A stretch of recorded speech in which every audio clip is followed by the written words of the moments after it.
오늘 우리에게 주시는 하나님의 말씀은 베드로후서 3장 10절에서 18절까지의 말씀입니다. 주시는 말씀을 봉독하겠습니다. 그러나 주의 날이 도둑같이 오리니 그날에는 하늘이 큰 소리로 떠나가고 물질이 뜨거운 불에 풀어지고 땅과 그 중에 있는 모든 일이 드러나리로다. 이 모든 것이 이렇게 풀어지리니 너희가 어떠한 사람이 되어야 마땅하냐? 거룩한 행실과 경건함으로 하나님의 날이 임하기를 바라보고 간절히 사모하라. 그날에 하늘이 불에 타서 풀어지고 물질이 뜨거운 불에 녹아지려니와 우리는 그의 약속대로 의가 있는 곳인 새 하늘과 새 땅을 바라보도다.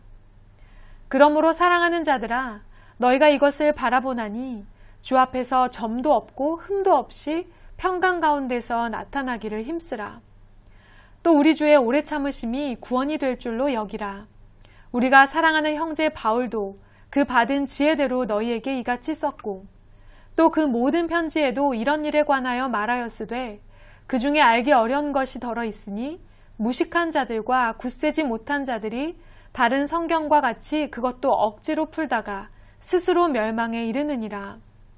그러므로 사랑하는 자들아, 너희가 이것을 미리 알았은즉 무법한 자들의 미혹에 이끌려 너희가 굳센 데서 떨어질까 삼가라. 오직 우리 주 곧 구주 예수 그리스도의 은혜와 그를 아는 지식에서 자라가라. 영광이 이제와 영원한 날까지 그에게 있을지어다. 아멘. 간절히 사모하는 그날이라는 제목으로 오늘 주시는 말씀의 은혜를 함께 나누겠습니다. 베드로는 이제 마지막으로 성도들에게 권면합니다. 환난과 핍박 속에서도 성도들이 끝까지 믿음을 지키기 위해 가장 필요한 것은 예수님의 재림이 반드시 이루어진다는 사실을 믿는 것입니다. 그런데 재림에 관해 성도들이 알아야 할 매우 중요한 사실 한 가지가 있습니다. 본문 10절 말씀입니다. 그러나 주의 날이 도둑같이 오리니 그날에는 하늘이 큰 소리로 떠나가고 물질이 뜨거운 불에 풀어지고 땅과 그 중에 있는 모든 일이 드러나리로다. 아멘. 그날과 그때는 아무도 알지 못한다는 사실입니다. 주의 날은 주님이 재림하시는 때를 가리킵니다. 그날은 도둑처럼 경고 없이 갑자기 온다는 말씀입니다. 이 말씀은 신약을 읽는 우리에게 매우 익숙한 말씀이기도 합니다. 마태복음, 누가복음, 데살로니가전서와 요한계시록까지 신약의 말씀 곳곳에서 여러 저자들과 사도들에 의해 기록된 말씀이기 때문입니다. 이렇게 여러 곳에서 같은 말씀이 등장한다는 것은 그만큼 중요한 말씀입니다. 왜 그날이 언제인지 아무도 모른다는 사실이 중요할까요? 우리는 주님이 오실 날을 간절히 사모하며 깨어 있어야 하기 때문입니다. 일반적으로 사람들은 말세 또는 종말이라는 말에 두 가지 반응을 보입니다. 어떤 사람들은 종말이 있다는 사실을 부정하고 어떤 사람들은 두려워합니다. 하지만 예수님을 믿고 구원받은 성도들에게 종말은 심판과 두려움의 날이 아니라 승리와 환희의 시간입니다. 다시 오신 예수님을 기쁨으로 환영하며 함께 천국 잔치에 참여할 수 있는 날이기 때문입니다. 그래서 예수님은 천국이 열처녀의 비유와 같다고 우리에게 말씀해 주셨습니다. 다시 오신다고 약속하신 예수님은 분명히 오십니다. 그러나 그 날과 그 때는 아무도 모릅니다. 마치 신랑이 언제 올지 모르지만 기다려야 했던 열 처녀처럼 말입니다. 슬기로운 5 처녀는 언제 올지 모를 신랑을 맞이하기 위해 기름을 넉넉히 준비하였으나 미련한 5 처녀는 기름이 부족하였습니다. 혼인잔치에 참여하고 그 기쁨을 누린 사람들은 바로 신랑 맞을 준비를 철저하게 하였던 5 처녀입니다. 예수님이 재림하시는 그날이 언제인지 우리는 모르지만 항상 깨어 준비하며 기다려야 합니다. 그럴 때에 하나님의 백성들에게 임하는 구원의 은혜와 천국의 기쁨에 참여할 수 있기 때문입니다. 그렇다면 우리는 어떻게 깨어 준비할 수 있을까요? 본문 11절과 12절의 말씀입니다. 이 모든 것이 이렇게 풀어지리니 너희가 어떠한 사람이 되어야 마땅하냐? 거룩한 행실과 경건함으로 하나님의 날이 임하기를 바라보고 간절히 사모하라. 그날에 하늘이 불에 타서 풀어지고 물질이 뜨거운 불에 녹아지려니와. 아멘. 먼저 우리는 그날을 간절히 사모해야 합니다. 첫 데이트 날을 간절히 사모할 때 우리는 그날을 위한 만발의 준비를 합니다. 어디를 갈지, 무슨 옷을 입을지, 어떤 이야기들을 나눌지 준비하고 또 준비하고 연습합니다.